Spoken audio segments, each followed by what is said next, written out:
In just about any JRPG, every player will have their unique tastes and favour certain characters to create their dream team that they take to the endgame.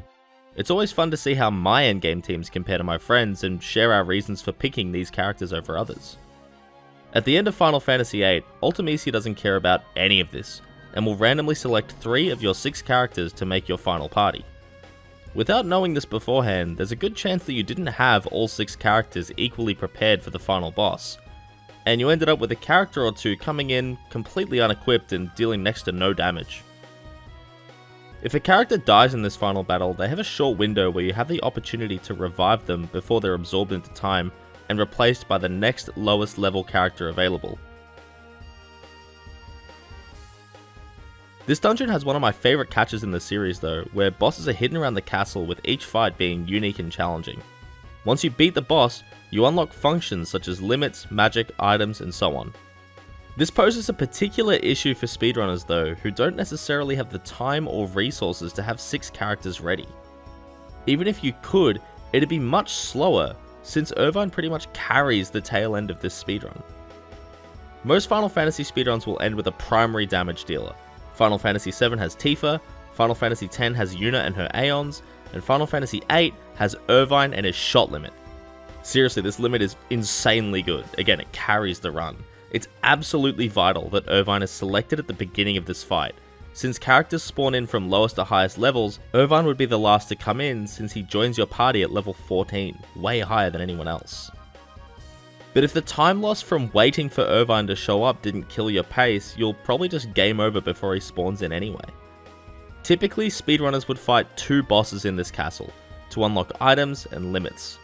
While you could just save outside Ultimecia's castle, this requires a 3rd boss kill, and most high level runs of any game become unable to rely on safety saves.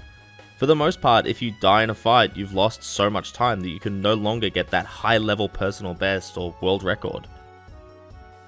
So you get 8.5 hours through your speedrun, your fights have been going great, your menuing is on point, and you're on pace to set a world record. Alright, demo ammo 3.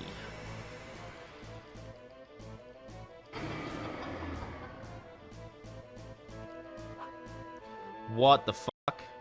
And Irvine isn't selected. Your party contains 3 characters that you can't do anything meaningful with. Ultimecia casts Quake, and it's game over.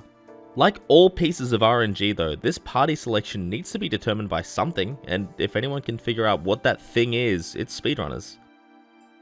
It was figured out sometime in the mid-2010s that as the player enters the final screen, the game is already spitting out values every half a second to determine what party Ultimecia will choose, with that party locking in when you confirm that you're ready to fight.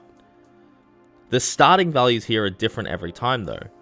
In March of 2015, the runner Luzbel found that by saving and quitting outside the castle, you can ensure these values are at the same position each time when they start, and by waiting a few cycles, you now have a setup with a half-second window to ensure Irvine is in the final party every time. In early 2016, this method was refined to be a bit more viable by tracking RNG through various draw points throughout the game. By using the number of certain spells you draw, Luzbel was able to determine where the player would be in terms of RNG for the final party. If this party didn't contain Irvine, it was also discovered that you can interact with this draw point just before the bridge to advance 1 party cycle, even if no spells are drawn. Now the player would only need to run straight to the door and the party selection will be automatically timed. Given that drawing magic only costs 2 to 3 seconds, it's quicker to track RNG this way than hard reset the console, which costs just under 1 minute. But in mid-2016, this manipulation as we know it today was discovered. The Japanese runner Pingval discovered that this complex method of tracking RNG by draw points was completely unnecessary, as runners can use the FMV after killing the sorceress Adele to achieve the same result. Given that all the information was gathered during a fixed FMV, the player doesn't need to spend any unnecessary time interacting with draw points or hard resetting the console or any of that. But how do you gain information through an FMV? Aren't they all pre-rendered? Kind of. In Final Fantasy VIII, there are several FMVs which the player can move around in, and the FMV after killing the sorceress Adele is one of them.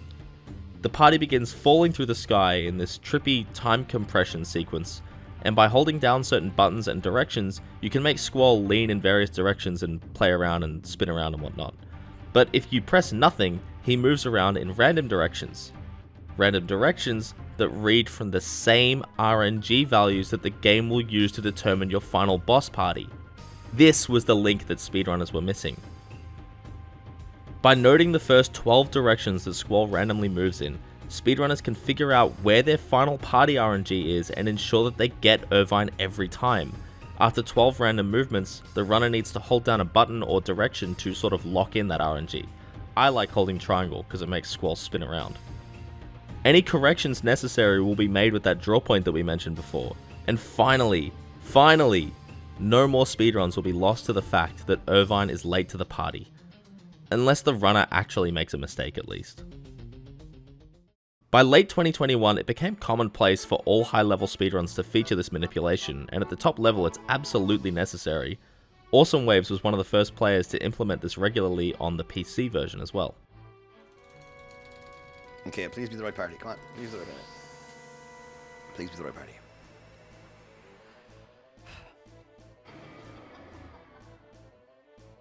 Nice.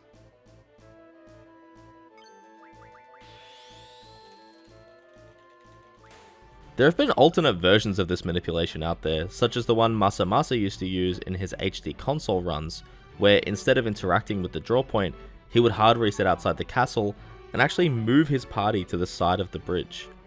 This wastes enough time with extra movement to make you catch a later party cycle, but it can be unreliable. There's a slightly more reliable version which uses walking steps, but this all requires a hard reset of the game, which makes them unviable for the PlayStation version. In the HD and PC versions, saving and hard resetting only costs about 20 seconds, so this method is much more viable.